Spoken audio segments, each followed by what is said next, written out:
Seja parte de uma experiência de pensamento elevado com as palavras de Krishnamurti. Prepare-se para desafiar suas crenças e expandir a sua compreensão da existência.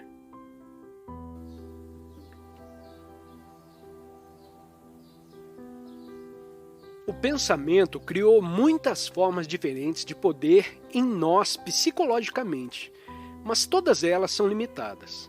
Quando há a libertação da limitação, há um surpreendente sentido de poder. Não o poder mecânico, mas um extraordinário sentimento de energia.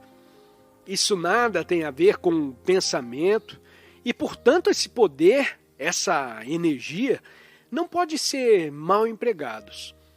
Mas se o pensamento diz, vou usá-la, então esse poder, essa energia, é dissipada.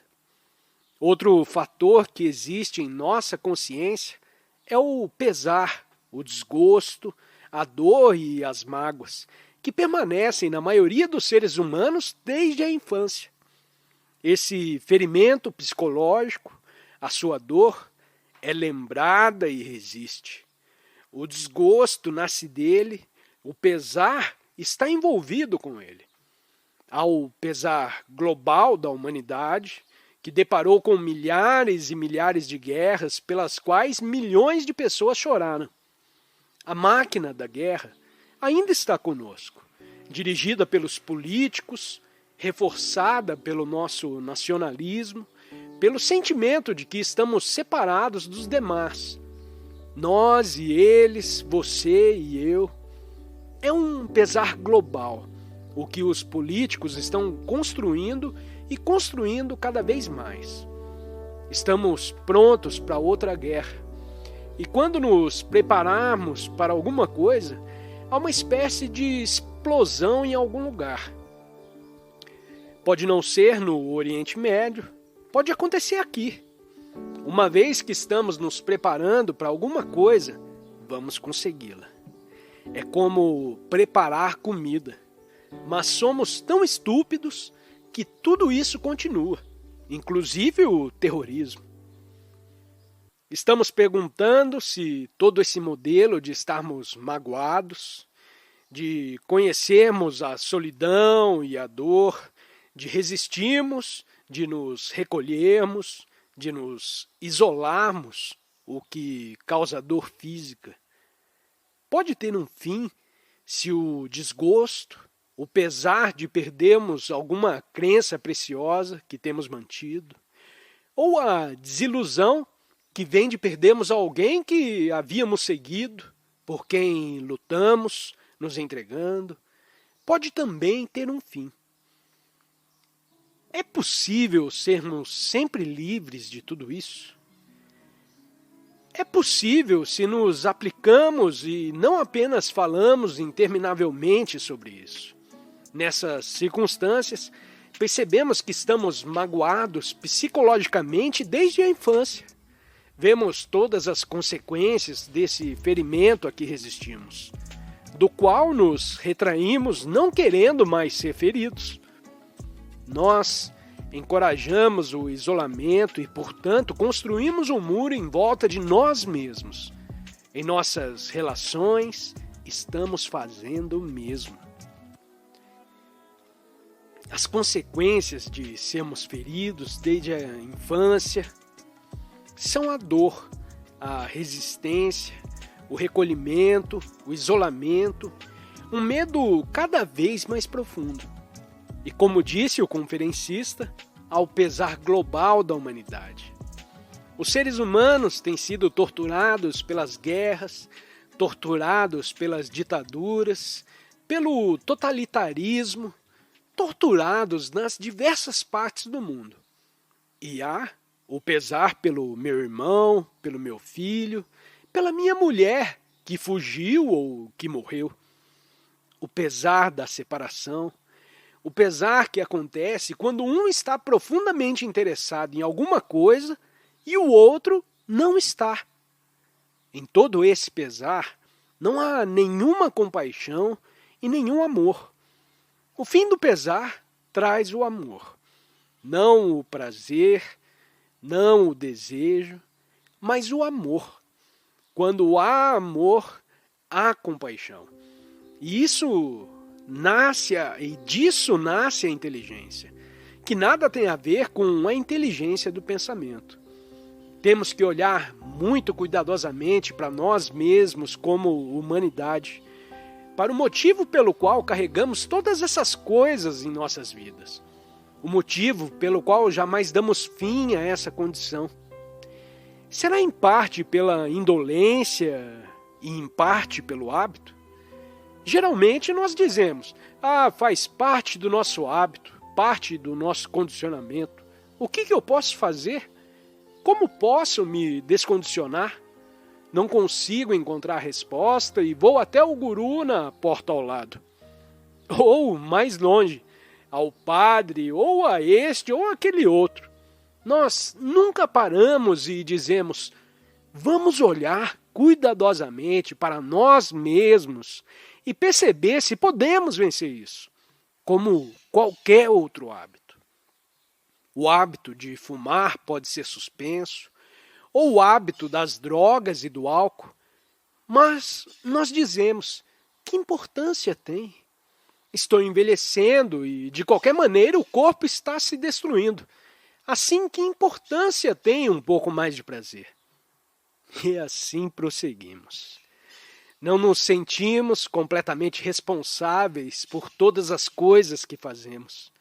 Pelo contrário, culpamos o nosso meio, a sociedade, os nossos pais, a hereditariedade. Achamos alguma desculpa, mas nunca nos aplicamos. Se realmente tivéssemos o anseio imediato de descobrir por que estamos feridos, isso pode ser feito. Estamos feridos porque construímos uma imagem de nós mesmos. Isso é um fato. Quando dizemos, eu estou ferido, é a imagem que temos a nosso próprio respeito que está ferida. Alguém aparece e pisa com sua bota nessa imagem e nós nos ferimos. Nós nos ferimos pela comparação. Eu sou isso, mas a outra pessoa é melhor. Enquanto tivermos uma imagem de nós mesmos, nós vamos nos ferir. Esse é um fato. E se não prestarmos atenção a esse fato, mas retivermos uma imagem de nós mesmos, de qualquer espécie, alguém vai espetar nela um alfinete e nós vamos nos ferir. Se fazemos uma imagem de nós mesmos, como alguém que se dirige a grandes audiências, é famoso e conseguiu uma reputação que deseja manter, então alguém irá ferir essa imagem. Alguém que tem uma audiência maior. Se dermos atenção completa à imagem que temos de nós mesmos, atenção, não concentração, mas atenção, então veremos que a imagem não tem sentido e desaparece.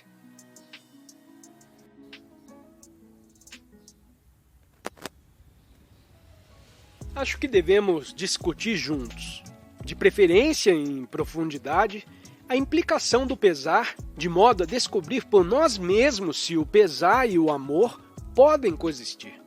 E também, qual é a nossa relação com o pesar da humanidade. Não apenas com o desgosto, o ferimento ou a dor pessoal, ou com o pesar que surge com a morte. A humanidade tem sofrido milhares de guerras. Parece não haver fim para as guerras. Deixamos isso para os políticos de todo o mundo, para realizarem a paz. Mas o que eles estão fazendo, se vocês entenderam, jamais trará a paz. Estamos todos nos preparando para a guerra. As preparações vão ter alguma espécie de explosão em algum lugar do mundo. Nós, seres humanos, nunca fomos capazes de viver em paz uns com os outros. Falamos bastante sobre isso. As religiões pregaram a paz e boa vontade na terra, mas, aparentemente, Nunca foi possível ter paz na Terra. Na terra em que vivemos, que não é a terra inglesa ou a terra francesa, é a nossa terra. Nunca fomos capazes de resolver o problema de matarmos uns aos outros. Provavelmente temos violência em nossos corações. Nunca estivemos livres do sentido de antagonismo, um sentido de retaliação. Nunca estamos livres dos nossos medos, pesares, ferimentos e da dor da existência diária. Nunca temos paz e conforto. Estamos sempre em agonia. Isso faz parte da nossa vida, parte do nosso sofrimento diário. O homem tentou muitos modos de ficar livre desse sofrimento sem amor. Ele o suprimiu, fugiu dele, identificou-se com alguma coisa maior, entregou-se a um ideal, crença ou fé. Aparentemente, esse pesar nunca pôde terminar. Nós nos acostumamos com ele, contribuímos para que ele exista. Nós o toleramos e nunca nos perguntamos com seriedade, com grande sentido de percepção, se é possível lhe dar um fim. Devíamos também discutir juntos as imensas implicações da morte. A morte faz parte da vida, embora geralmente nós adiemos ou até mesmo evitemos falar dela. Ela existe e devemos discuti-la. E também devíamos indagar se o amor, não a lembrança do prazer, que nada tem a ver com amor e a compaixão. Se o amor, com a sua própria e peculiar inteligência, que a tudo abrange, pode existir em nossa vida.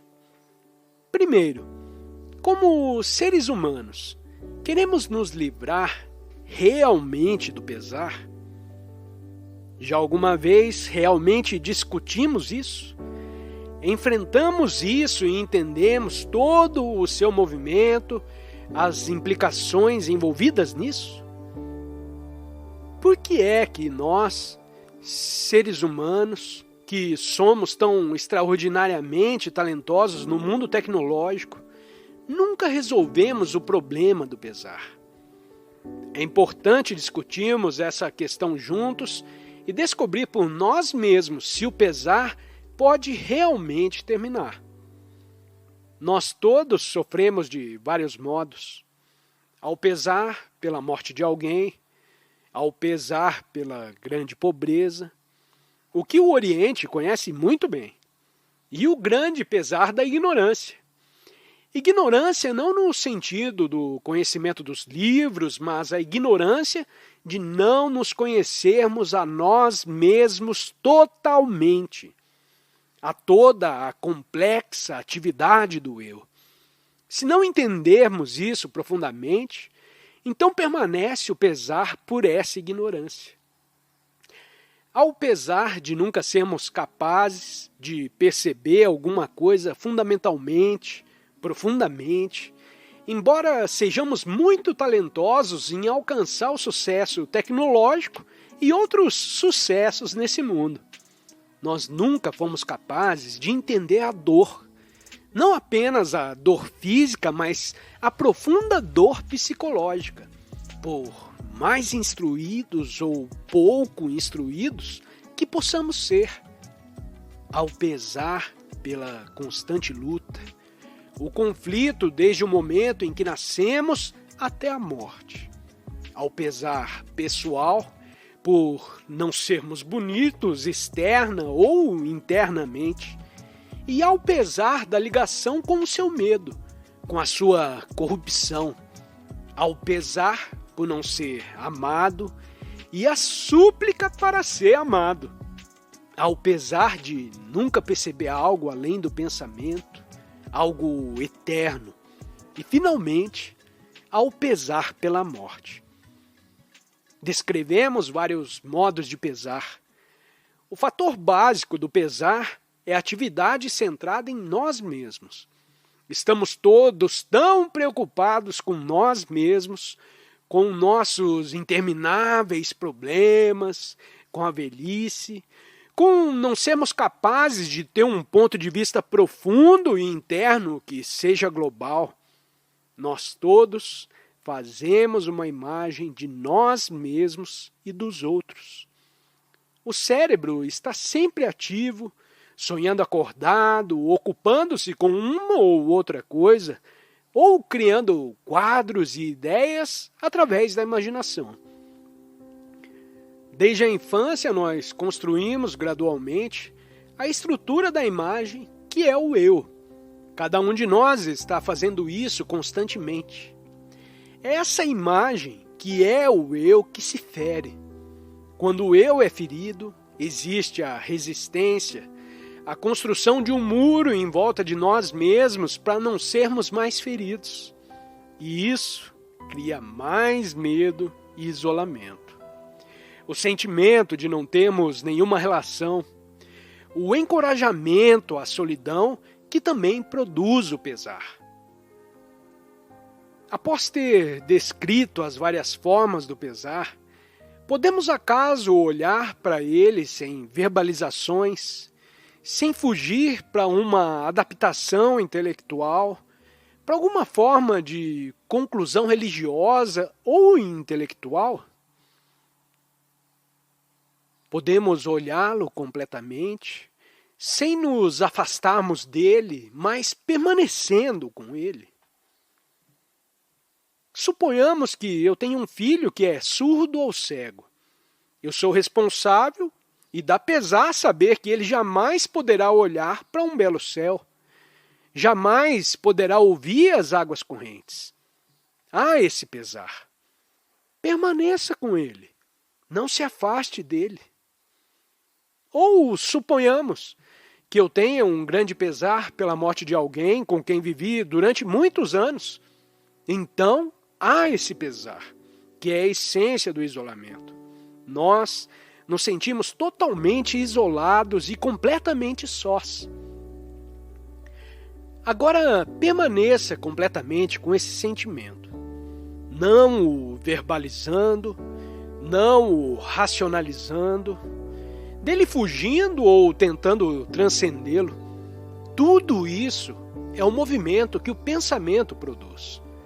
Quando há esse pesar e o pensamento de modo algum o penetra, o que significa que você está completamente pesaroso, não tentando dominar o pesar, mas está totalmente pesaroso. Então, ele desaparece. Só quando há a fragmentação do pensamento é que há a agonia. Quando há o pesar, permaneçam com ele, sem um único movimento do pensamento, de modo que ele exista em sua totalidade. A totalidade do pesar não é eu estar em pesar, eu estar pesaroso. E então não há nenhuma fragmentação nisso. Quando há essa totalidade do pesar, sem haver nenhum afastamento, então há o seu desaparecimento.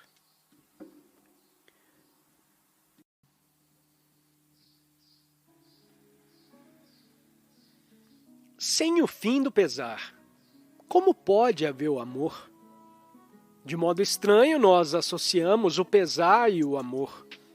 Eu amo meu filho, e quando ele morre, fico todo pesaroso.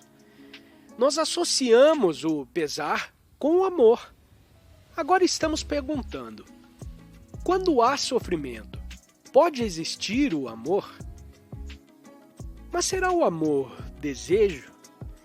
Será o amor prazer, de modo que quando esse desejo, esse prazer é negado, há sofrimento? Dizemos que o sofrimento, como o ciúme, a ligação, a posse, todos fazem parte do amor. É esse o nosso condicionamento. É assim que somos educados. Isso faz parte da nossa herança, da nossa tradição. Agora, o amor e o pesar não podem andar juntos.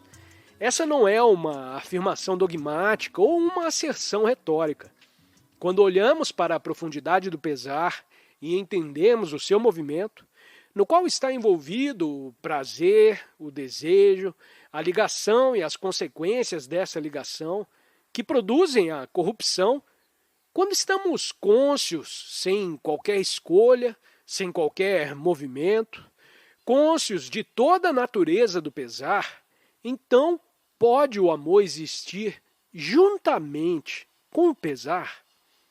Ou será o amor uma coisa inteiramente diferente? Devemos esclarecer que a devoção a uma pessoa, a um símbolo, à família, não é amor. Se eu sou devotado a vocês por várias razões, há um motivo por trás dessa devoção. O amor não tem nenhum motivo. Se há um motivo, não é amor, obviamente. Se vocês me proporcionam prazer sexualmente ou diversas formas de conforto, então há dependência. O motivo é a minha dependência de vocês, porque vocês me dão alguma coisa em troca. E como vivemos juntos, eu chamo isso de amor. Será? Assim, questionamos tudo isso e nos perguntamos: onde há um motivo, pode existir amor? Onde há ambição, seja no mundo físico ou no mundo psicológico, ambição de estar por cima de tudo, de ser um grande sucesso, de ter poder religioso ou fisicamente, pode existir o amor?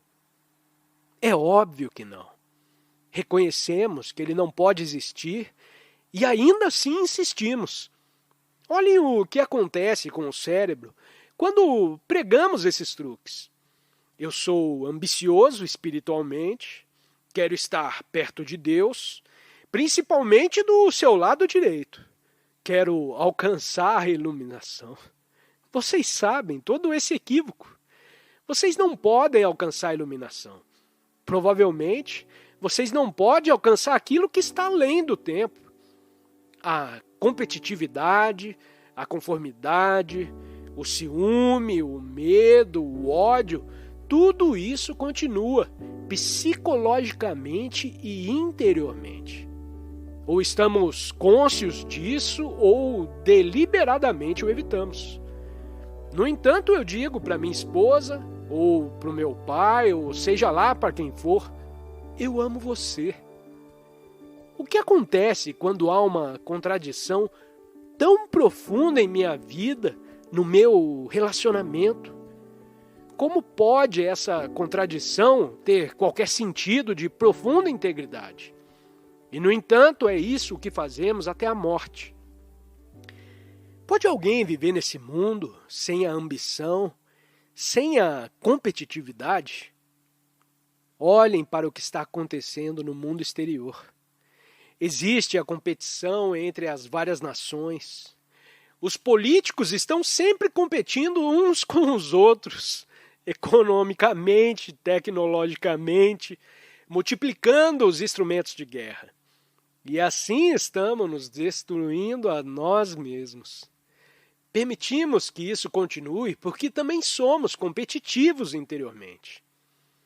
Como observamos, se alguns poucos realmente entenderem o que estivemos conversando nos últimos 50 anos e realmente estiverem profundamente envolvidos e tiverem conseguido o fim do medo, do pesar e assim por diante, então isso afetará toda a consciência da humanidade.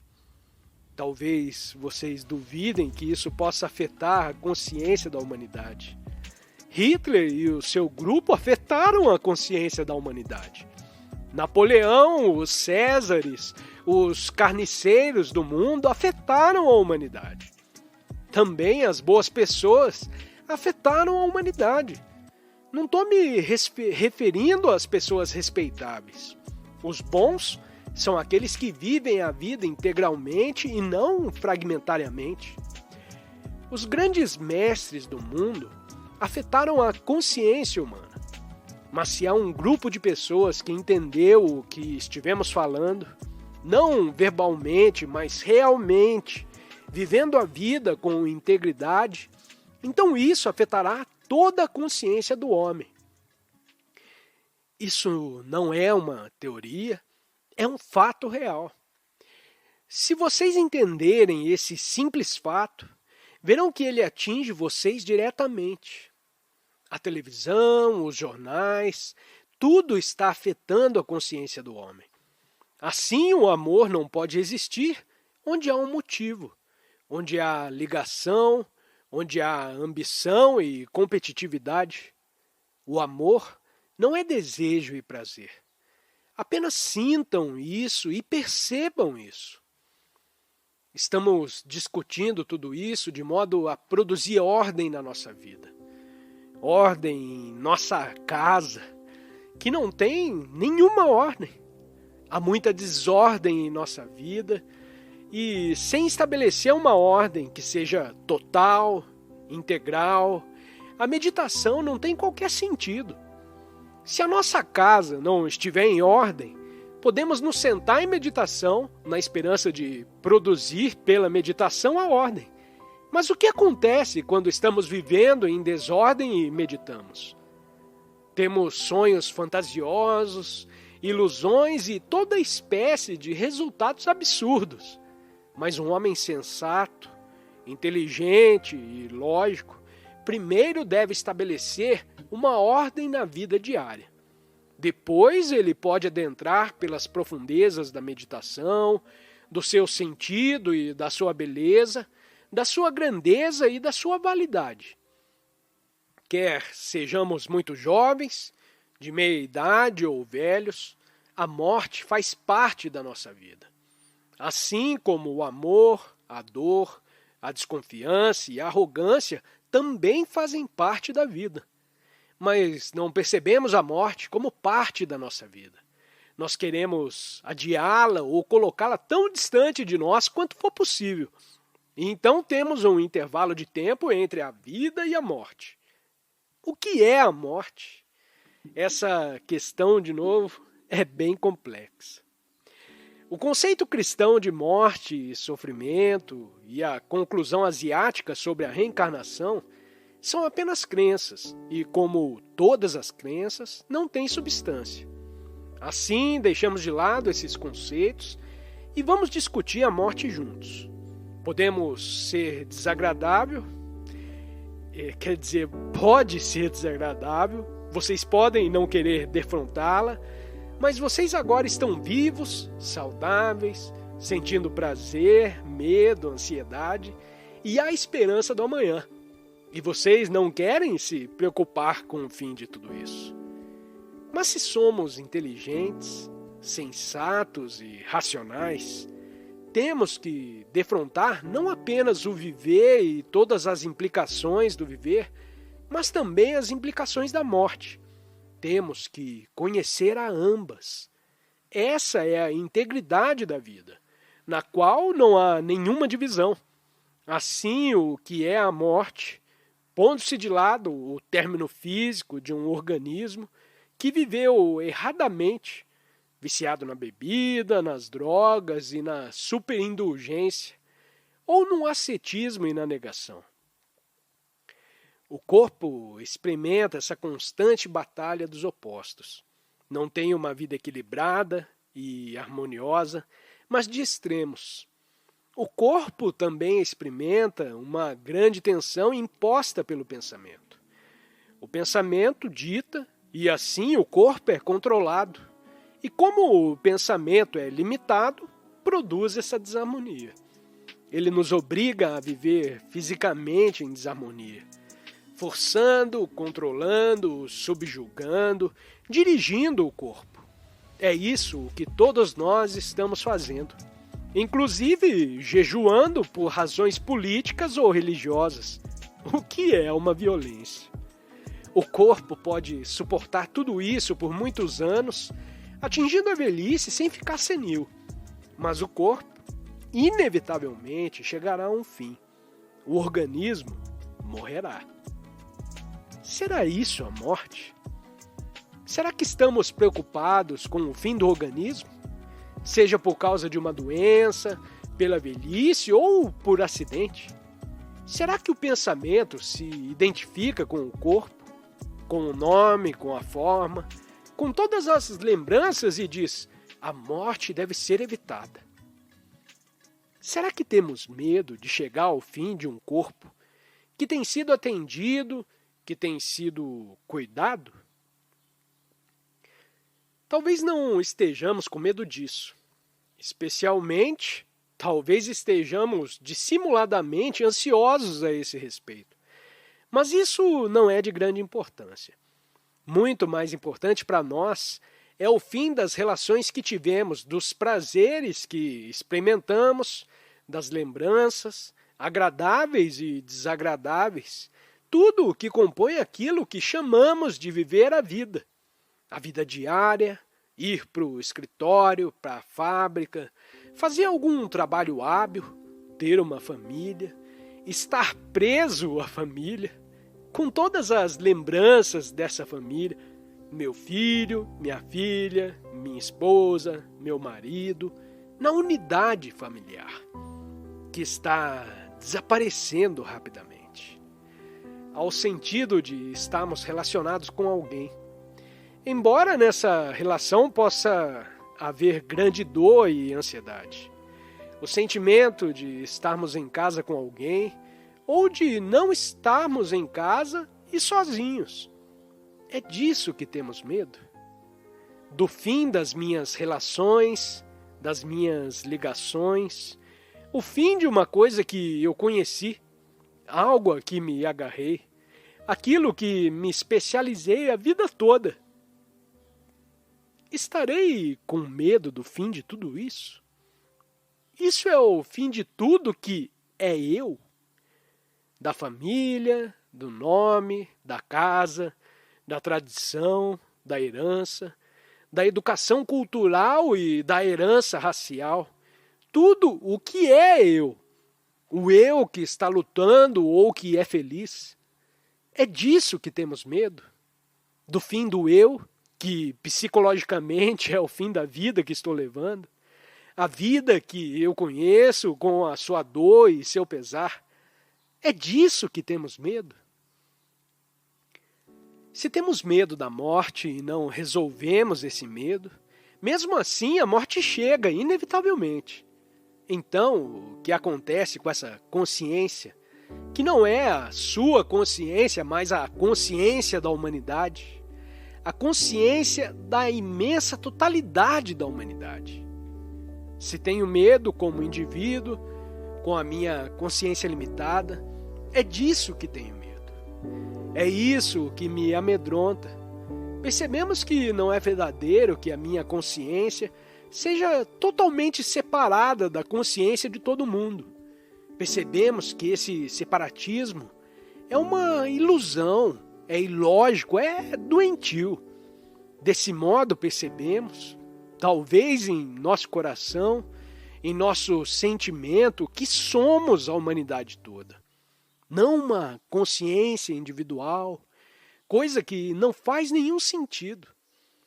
E levamos esse tipo de vida, que é dor, pesar e ansiedade. E se o nosso cérebro não transformou um pouco disso tudo, a nossa vida é apenas mais uma confusão para essa totalidade. Mas se percebemos que a nossa consciência é a consciência da humanidade e que somos totalmente responsáveis pela consciência humana, então a libertação dos limites dessa consciência torna-se algo extraordinariamente importante. Quando há essa libertação, então estamos contribuindo para a derrubada da limitação dessa consciência. Então, a morte tem um sentido totalmente diferente. Vivemos uma assim chamada vida individual, preocupados com nós mesmos e com os nossos problemas. Esses problemas nunca terminam, eles aumentam. Vivemos essa espécie de vida. Fomos criados, educados, condicionados a essa espécie de vida. Você vem a mim como um amigo, você gosta de mim ou me ama e você me diz: olha, sua consciência não é sua, Você sofre como as outras pessoas sofrem. Eu ouço e não rejeito o que você me diz, pois isso faz sentido. É sensato e eu percebo que, pelo que você me diz, pode talvez haver paz no mundo. E eu digo para mim mesmo: agora posso ficar livre do medo? Percebo que sou totalmente responsável por toda a consciência. Percebo, quando estou investigando o medo, que estou ajudando toda a consciência humana a reduzir o seu medo. Então a morte tem um sentido totalmente diferente. Eu não tenho mais fantasias de que vou me sentar ao lado de Deus ou que vou para o céu sobre alguma peculiar nebulosa. Eu estou vivendo a vida que não é a minha vida particular. Estou vivendo a vida de toda a humanidade. E se eu entender a morte, se eu entender o desgosto, estou purificando toda a consciência da humanidade. Por isso é importante entender o sentido da morte e talvez descobrir que a morte possui um grande significado, uma grande relação com o amor. Porque quando você termina alguma coisa, o amor passa a existir. Quando você termina completamente uma ligação, então o amor existe.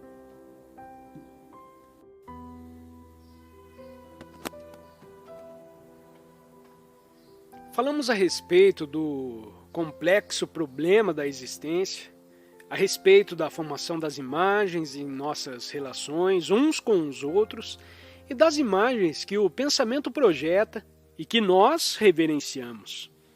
Falamos a respeito do medo, do prazer, do fim do pesar e sobre a questão do que é o amor, pondo de lado toda a agonia que está implicada no assim chamado amor. Falamos a respeito da compaixão para com a sua inteligência e a respeito da morte. Devemos agora falar sobre religião. Muitos intelectuais de todo o mundo se intimidam com o assunto da religião.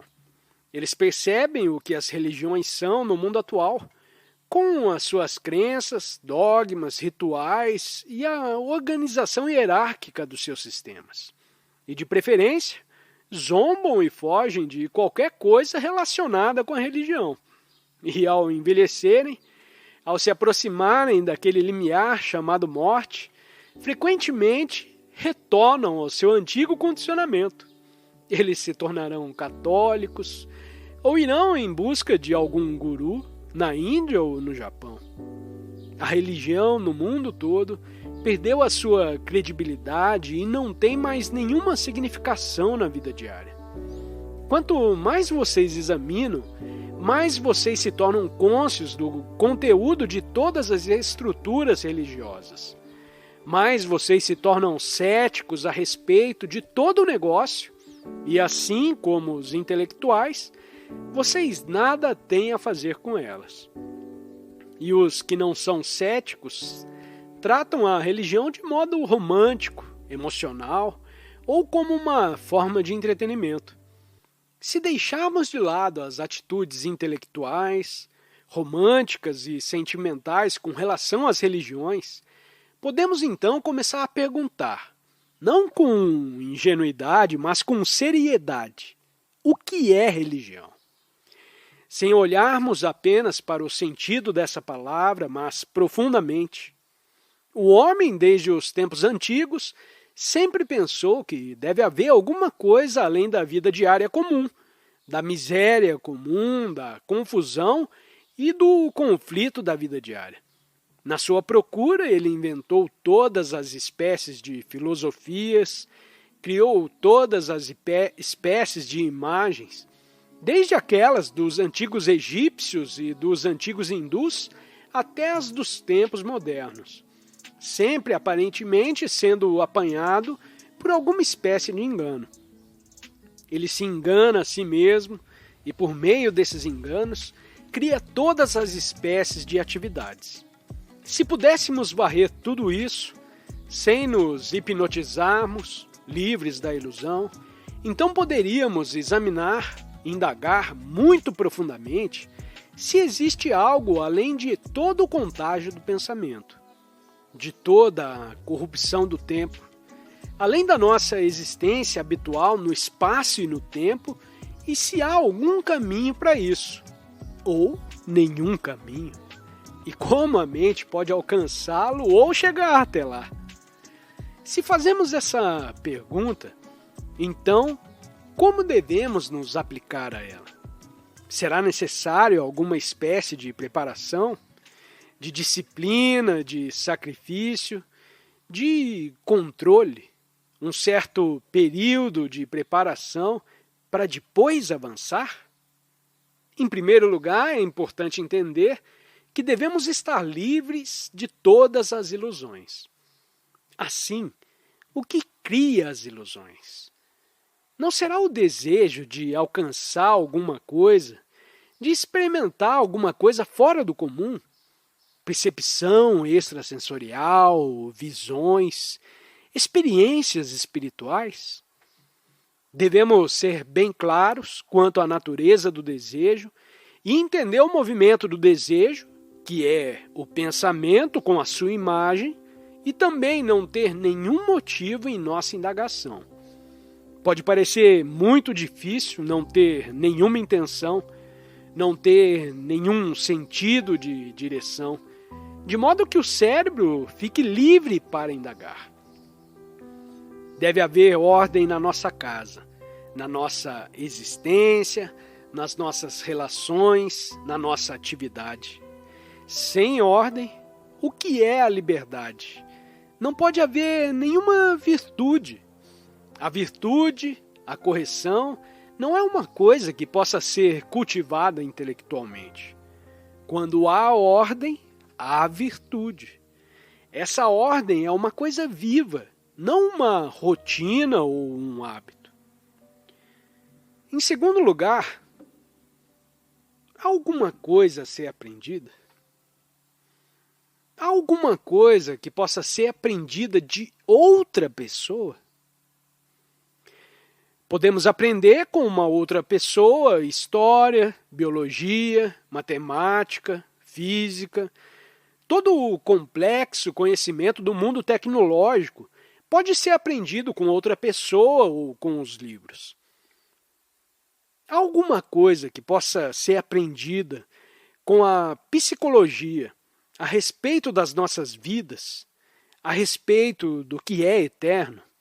Se é que existe alguma coisa eterna? Ou nada há a aprender de outra pessoa, porque toda a experiência humana, todo o conhecimento psicológico que a humanidade reuniu durante milhões de anos está dentro de nós mesmos. Se é assim, se a nossa consciência é a consciência de toda a humanidade, então parece um tanto absurdo, um tanto ingênuo, tentar aprender de outra pessoa a respeito de nós mesmos. Isso de aprender a respeito de nós mesmos exige completa clareza de observação. Isso é simples. Assim não há nenhuma autoridade psicológica e nenhuma autoridade espiritual, porque toda a história do gênero humano, que é a história da humanidade, está em nós mesmos. Portanto, não há nada a experimentar. Não há nada a ser aprendido de alguém que diga, ei, eu sei, ou vem cá, eu lhes mostrarei o caminho para a verdade. Dos sacerdotes do mundo todo, dos intérpretes entre o mais alto e o mais inferior. Para aprender, para nos entendermos a nós mesmos, toda autoridade deve ser deixada de lado. É óbvio. A autoridade faz parte de nós mesmos. Somos o sacerdote, o discípulo, o professor. Somos a experiência e o fim, se soubermos como compreender. Não há nada a ser aprendido de ninguém, inclusive do conferencista. E, principalmente, ninguém deve deixar-se influenciar pelo conferencista. Temos que ser livres para indagar com muita profundidade e não superficialmente.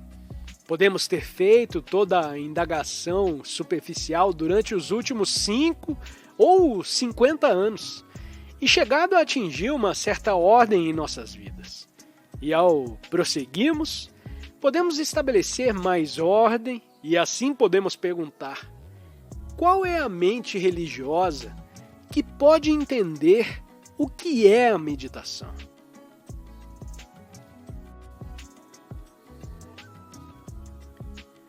Nos últimos 15 anos, essa palavra meditação tornou-se muito popular no Ocidente.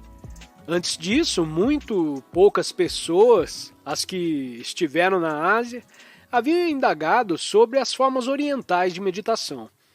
Os asiáticos disseram que somente através da meditação alguém pode chegar a ou entender aquilo que é intemporal, que não possui nenhuma medida. Mas, mais recentemente, aqueles que nada mais têm a fazer, senão se chamarem de gurus, vieram para o Ocidente, trazendo essa palavra que faz a meditação parecer-se com uma droga. Há também os vários sistemas de meditação. O tibetano, o hindu, o zen japonês e assim por diante. Esses sistemas foram inventados pelo pensamento. E sendo o pensamento limitado, os sistemas são, inevitavelmente, limitados. Eles também se tornam mecânicos. Pois se você repete, a sua mente naturalmente fica embotada, um pouco estúpida e completamente crédula.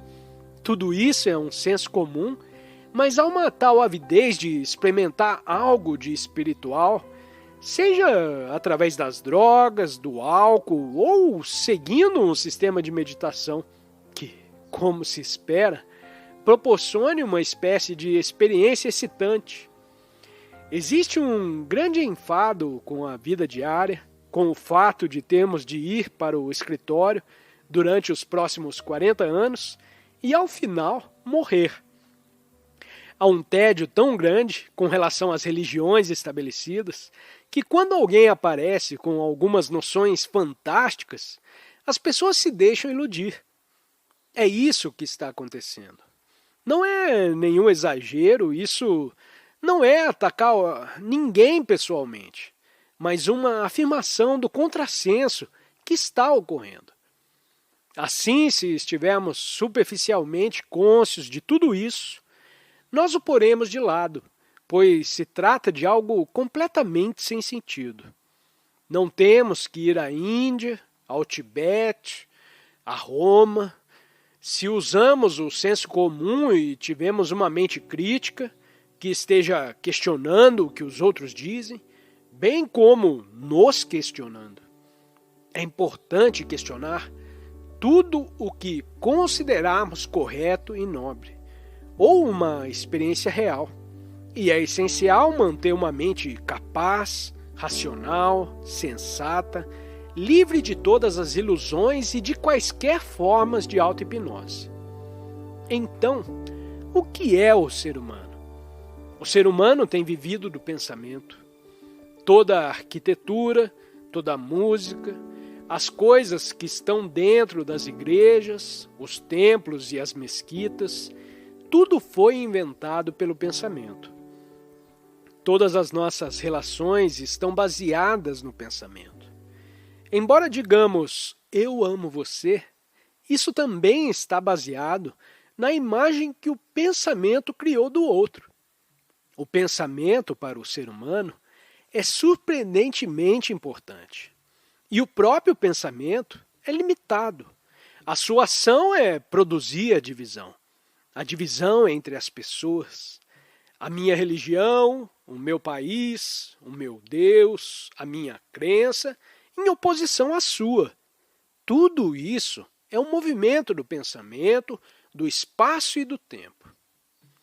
A meditação é a capacidade do cérebro que não está mais funcionando apenas de modo parcial, do cérebro que se libertou do seu condicionamento e, portanto, está funcionando como um todo. A meditação desse cérebro é diferente da mera contemplação de uma pessoa condicionada, como cristã ou hindu, e cuja contemplação é feita através de uma formação passada, de uma mente condicionada. A contemplação não liberta ninguém do condicionamento. A meditação exige uma grande indagação e se torna extraordinariamente séria, não podendo funcionar parcialmente. Por parcialmente, queremos dizer funcionar numa determinada especialização ou numa ocupação particular, que torna o cérebro estreito para a aceitação de crenças, tradições, dogmas e rituais, tudo inventado pelo pensamento. Os cristãos usam a palavra fé em Deus e na providência, de modo que as coisas sairão bem. Os asiáticos têm as suas próprias formas de fé: karma, reencarnação e evolução espiritual. A meditação é diferente da contemplação no sentido de que a meditação exige que o cérebro haja por inteiro e não esteja mais condicionado a agir parcialmente. Essa é a exigência para a meditação. Do contrário, ela não tem sentido. Assim, a pergunta é possível viver nesse mundo que exige determinadas formas de especialização? O mecânico, habilidoso, o matemático ou a dona de casa. É possível ficar, no entanto, livre da especialização? Suponhamos que eu seja um físico teórico e tenha passado a maior parte da minha vida fazendo fórmulas matemáticas, pensando nisso, indagando, cultivando um considerável conhecimento a esse respeito, de modo que o meu cérebro tornou-se especializado, reduzido, e então eu começo a indagar sobre a meditação. Então, na minha indagação sobre meditação, eu apenas posso entender parcialmente a sua significação e a sua profundidade, porque estou ancorado em outra coisa, na física teórica da minha profissão. Estando assim ancorado, eu começo a indagar teoricamente se existe a meditação, se existe o intemporal. Assim, minha indagação torna-se de novo parcial. Mas eu tenho que viver nesse mundo. Sou professor universitário, tenho mulher e filhos, tenho essa responsabilidade e talvez também esteja doente. No entanto, eu quero indagar muito profundamente a natureza da verdade, que é parte da meditação. Assim, a pergunta é: será possível ser especializado como um físico teórico e ainda assim deixar isso num certo nível, de modo que o meu cérebro, o cérebro que é o cérebro comum a toda a humanidade, possa dizer: sim, esta função especializada existe, mas ela não vai interferir?